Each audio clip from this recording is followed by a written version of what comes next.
Chapter 5 Log Entry Soul 38. I'm still cowering in the rover, but I've had time to think, and I know how to deal with the hydrogen.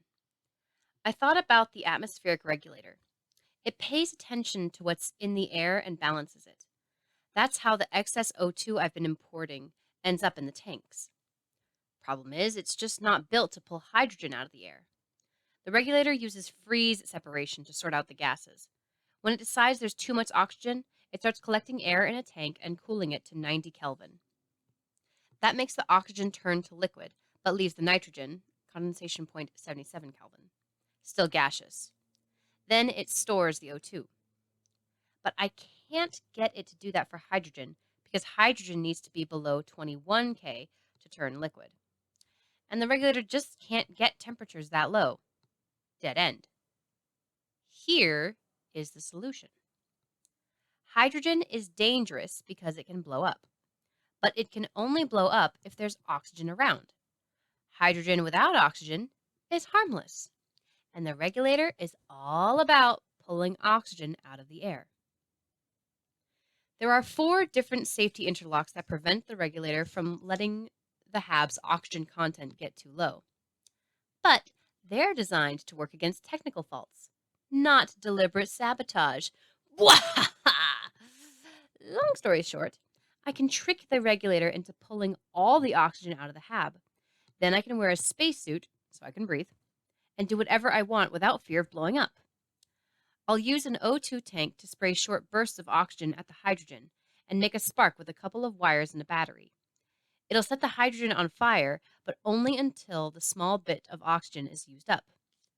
I'll just do that over and over in controlled bursts until I've burned off all the hydrogen. One tiny flaw with that plan: it'll kill my dirt. The dirt is only viable soil because of the bacteria growing in it. If I get rid of all the oxygen, the bacteria will die. I don't have 100 billion little spacesuits handy. It's half a solution anyway. Time to take a break from thinking. Commander Lewis was the last one to use this rover. She was scheduled to use it again on Sol 7, but she went home instead. Her personal travel kit's still in the back. Rifling through it, I found a protein bar and a personal USB, probably full of music to listen to on the drive. Time to chow down and see what the good commander brought along for music. Log entry Sol 38, Part 2. Disco. Damn it, Lewis. Log entry Sol 39. I think I've got it. Soil bacteria are used to winters. They get less active and require less oxygen to survive. I can lower the HAB temperature to 1 degree Celsius, and they'll nearly hibernate. This sort of thing happens on Earth all the time. They can survive a couple of days this way. If you're wondering how bacteria on Earth survive longer periods of cold, the answer is they don't. Bacteria from further underground, where it's warmer, breed upward to replace the dead ones. They'll still need some oxygen, but not much. I think a 1% content will do the trick. That leaves a little in the air for the bacteria to breathe, but not enough to maintain a fire, so the hydrogen won't blow up. But that leads to yet another problem. The potato plants won't like the plan. They don't mind the lack of oxygen, but the cold will kill them. So I'll have to pot them, bag them actually, and move them to a rover. They haven't even sprouted yet, so it's not like they need light. It was surprisingly annoying to find a way to make the heat stay on when the rover's unoccupied. But I figured it out. After all, I've got nothing but time in here. So that's the plan. First, bag the potato plants and bring them to the rover. Make sure it keeps the damn heater on. Then drop the HAB temperature to 1 degree Celsius. Then reduce the O2 content to 1%. Then burn off the hydrogen with a battery, some wires, and a tank of O2. Yeah, this all sounds like a great idea with no chance of catastrophic failure. That was sarcasm, by the way. Well, off I go. Log entry Sol 40. Things weren't 100% successful. They say no plan survives first contact with implementation. I'd have to agree. Here's what happened. I summoned up the courage to return to the hab. Once I got there, I felt a little more confident. Everything was how I'd left it. What did I expect? Martians looting my stuff? It would take a while to let the hab cool, so I started that right away by turning the temperature down to 1 degree Celsius. I bagged the potato plants and got a chance to check up on them while I was at it. They're rooting nicely and about to sprout. One thing I hadn't accounted for was how to bring them from the hab to the rovers. The answer was pretty easy. I put all of them in Martinez's spacesuit. Then I dragged it out with me to the rover I'd set up as a temporary nursery. Making sure to jimmy the heater to stay on, I headed back to the hab. By the time I got back, it was already chilly, down to 5 degrees Celsius already. Shivering and watching my breath condense in front of me, I threw on extra layers of clothes. Fortunately, I'm not a very big man. Martinez's clothes fit over mine, and Vogel's fit over Martinez's. These clothes were designed to be worn in a temperature-controlled environment. Even with 3 layers, I was still cold. I climbed into my bunk and under the covers for more warmth. Once the temperature got to 1 degree Celsius, I waited another hour just to make sure the bacteria in the dirt got the memo that it was time to take it slow. The next problem I ran into was the regulator. Despite my swaggering confidence, I wasn't able to outwit it. It really does not want to pull too much O2 out of the air. The lowest I could get it to was 15%. After that, it flatly refused to go lower, and nothing I did mattered. I had all these plans about getting in and reprogramming it, but the safety protocols turned out to be in ROMs. I can't blame it. Its whole purpose is to prevent the atmosphere from becoming lethal. Nobody at NASA thought, hey, let's allow a fatal lack of oxygen that will make everyone drop dead. So I had to use a more primitive plan. The regulator uses a different set of vents for air sampling than it does for main air separation. The air that gets freeze separated comes in through a single large vent on the main unit, but it samples the air from 9 small vents that pipe back into the main unit. That way, it gets a good average of the hab, and one localized imbalance won't throw it off. I taped up 8 of the intakes, leaving only 1 of them active. Then I taped the mouth of a hefty-sized bag over the neck hole of a spacesuit, Johansson's this time. In the back of the bag, I poked a small hole and taped it over the remaining intake. Then I inflated the bag with pure O2 from the suit's tanks. Holy crap, the regulator thought. I better pull O2 out right away. Worked great. I decided not to wear a spacesuit after all. The atmospheric pressure was going to be fine. All I needed was oxygen. So I grabbed an O2 canister and breather mask from the medical bay. That way I had a lot more freedom of motion. I even had a rubber band to keep it off my face. Though I did need a spacesuit to monitor the actual HAB's oxygen level, now that the HAB's main computer was convinced it was 100% O2. Let's see. Martinez's spacesuit was in the rover. Johansson's was outwitting the regulator. Lewis's was serving as a water tank. I didn't want to mess with mine. Hey, it's custom fitted. That left me 2 spacesuits to work with. I grabbed Vogel's spacesuit and activated the internal air sensors while leaving the helmet off. Once the oxygen dropped to 12%, I put the breather mask on. I watched it fall further and further. When it reached 1%, I cut power to the regulator. I may not be able to reprogram the regulator, but I can turn it off completely. The HAB has emergency flashlights in many locations in case of critical power failure. I tore the LED bulbs out of one and left the 2 frayed power wires very close together. Now, when I turned it on, I got a small spark. Taking a canister of O2 from Vogel's suit, I attached a strap to both ends and slung it over my shoulder. Then I attached an air line to the tank and crimped it with my thumb.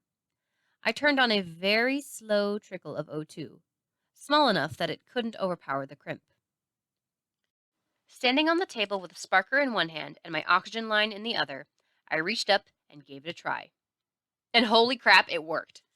Blowing the O2 over the sparker, I flipped the switch on the flashlight and a wonderful jet of flame fired out of the tube. The fire alarm went off, of course, but I'd heard it so much lately I barely even noticed it anymore. Then I did it again, and again, Short bursts, nothing flashy. I was happy to take my time. I was elated. This was the best plan ever. Not only was I clearing out the hydrogen, I was making more water. Everything went great right up to the explosion. 1 minute, I was happily burning hydrogen. The next, I was on the other side of the hab, and a lot of stuff was knocked over. I stumbled to my feet and saw the hab in disarray. My first thought was, my ears hurt like hell. Then I thought, I'm dizzy, and fell to my knees. Then I fell prone. I was that dizzy. I groped my head with both my hands, looking for a head wound I desperately hoped would not be there. Nothing seemed to be amiss. But feeling all over my head and face revealed the true problem. My oxygen mask had been ripped off in the blast. I was breathing nearly pure nitrogen. The floor was covered in junk from all over the hab. No hope of finding the medical O2 tank. No hope of finding anything in this mess before I passed out. Then I saw Lewis's suit hanging right where it belonged. It hadn't moved in the blast. It was heavy to start with and had 70 liters of water in it. I rushed over, quickly cranked on the O2, and stuck my head into the neck hole. I'd removed the helmet long ago for easy access to the water. I breathed a bit until the dizziness faded, then took a deep breath and held it. Still holding my breath, I glanced over to the spacesuit and hefty bag I'd used to outsmart the regulator. The bad news is I'd never removed them. The good news is the explosion removed them. 8 of the 9 intakes for the regulator were still bagged, but this one would at least tell the truth. Stumbling over to the regulator, I turned it back on. After a 2-second boot process, it was made to start up fast for obvious reasons. It immediately identified the problem. The shrill, low oxygen alarm blared throughout the hab as the regulator dumped pure oxygen into the atmosphere as fast as it safely could. Separating oxygen from the atmosphere is difficult and time-consuming, but adding it is as simple as opening a valve. I clambered over debris back to Lewis's spacesuit and put my head back in for more good air. Within 3 minutes, the regulator had brought the hab oxygen back up to par. I noticed for the first time how burned my clothing was. It was a good time to be wearing 3 layers of clothes. Most of the damage was on my sleeves. The outer layer was gone. The middle layer was singed and burned clean through in places. The inner layer, my own uniform, was in reasonably good shape. Looks like I lucked out again. Also, glancing at the hab's main computer, I saw the temperature had gone up to 15 degrees Celsius. Something very hot and very explodey had happened, and I wasn't sure what or how. And that's where I am now, wondering what happened. After all that work and getting blown up, I'm exhausted. Tomorrow I'll have to do a million equipment checks to try and figure out what exploded. But for now, I just want to sleep. I'm in the rover again tonight. Even with the hydrogen gone, I'm reluctant to hang out in a hab that has a history of exploding for no reason. Plus, I can't be sure there isn't a leak. This time, I brought a proper meal and something to listen to that isn't disco. Log entry Sol 41. I spent the day running full diagnostics on every system in the hab. It was incredibly boring, but my survival depends on these machines, so it had to be done. I can't just assume an explosion did no long-term damage. I did the most critical tests first. Number 1 was the integrity of the hab canvas. I felt pretty confident it was in good shape because I'd spent a few hours asleep in the rover before returning to the hab, and the pressure was still good. The computer reported no change in pressure over that time, other than a minor fluctuation based on temperature. Then I checked the oxygenator. If that stops working, and I can't fix it, I'm a dead man. No problems. Then the atmospheric regulator. Again, no problem. Heating unit, primary battery array, O2 and N2 storage tanks, water reclaimer, all 3 airlocks, lighting systems, main computer. On and on I went, feeling better and better as each system proved to be in perfect working order. Gotta hand it to NASA. They don't screw around when making this stuff. Then came the critical part, checking the dirt. I took a few samples from all over the hab. Remember, it's all dirt flooring now, and made slides. With shaking hands, I put a slide into the microscope and brought the image up on screen. There they were, healthy, active bacteria doing their thing. Looks like I won't be starving to death on Sol 400 after all. I plopped down in a chair and let my breathing return to normal.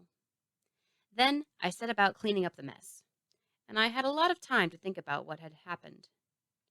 So, what happened? Well, I have a theory. According to the main computer, during the blast, the internal pressure spiked to 1.4 atmospheres, and the temperature rose to 15 degrees Celsius in under a second.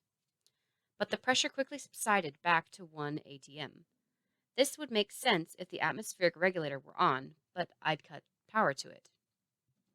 The temperature remained at 15 degrees Celsius for some time afterward, so any heat expansion should still have been present.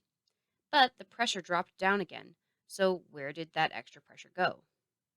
Raising the temperature and keeping the same number of atoms inside should permanently raise the pressure. But it didn't.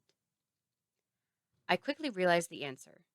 The hydrogen, the only available thing to burn, combined with oxygen, hence combustion, and became water.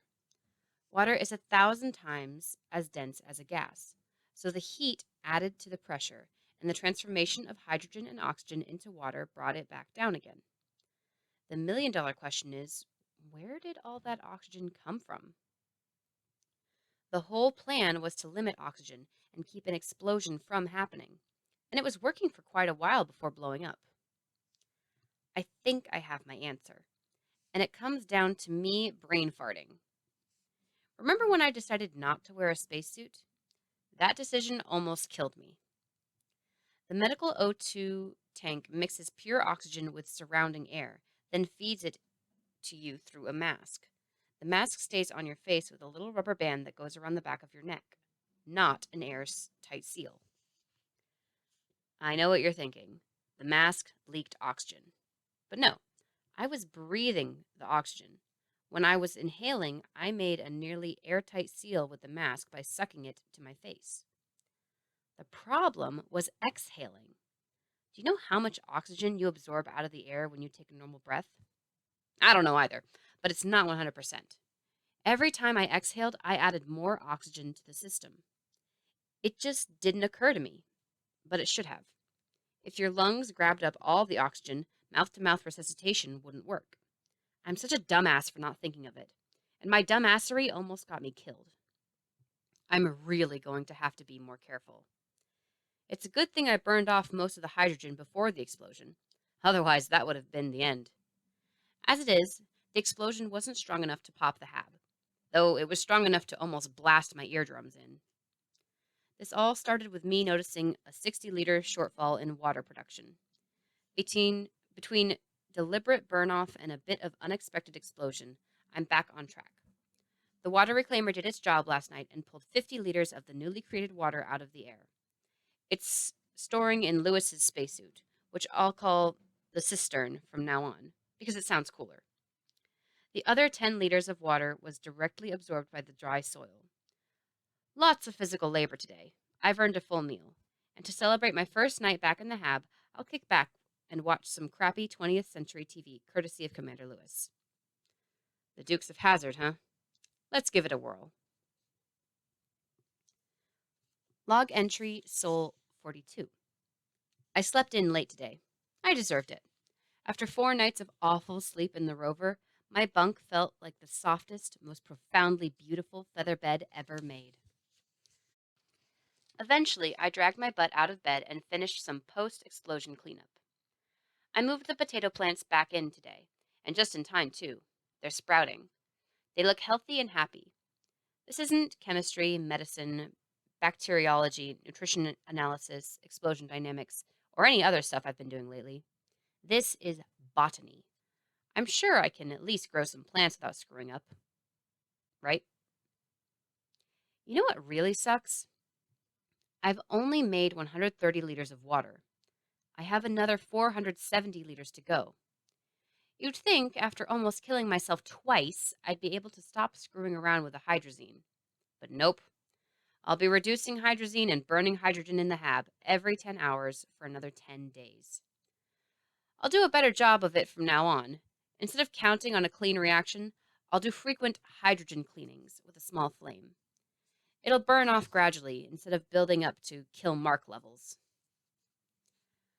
I'll have a lot of dead time, 10 hours for each tank of CO2 to finish filling. It only takes 20 minutes to reduce the hydrazine and burn the hydrogen. I'll spend the rest of the time watching TV. And seriously, it's clear that General Lee can outrun a police cruiser. Why doesn't Roscoe just go to the Duke farm and arrest them when they're not in the car?